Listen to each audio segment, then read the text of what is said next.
কুল্লু নাফসিন যায়িকাতুল মাউত, সমস্ত আত্মা, সমস্ত প্রাণ আল্লাহ তাআলা বলেন মৃত্যুর স্বাদ গ্রহণ করুন, মৃত্যুর স্বাদ গ্রহণ। কুল ইন্নাল মাউতাল্লাযী তাফিররুনা মিনহু ফাইন্নাহু মুলাকীকুম, আল্লাহ তাআলা বলেন হে নবী আপনি বলে দেন ও দুনিয়াবাসী, মৃত্যু থেকে তোমরা যেখানেই পলায়ন করো না কেন,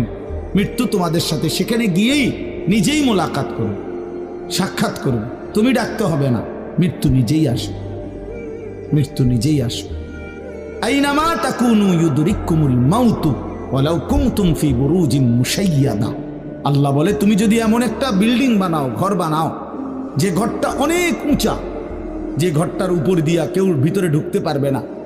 যে ঘরটার মধ্যে একটা ছিদ্র নাই, একদম আটকানো, তো এরকম একটা ছিদ্রবিহীন সুউচ্চ ঘরও যদি তুমি বানিয়ে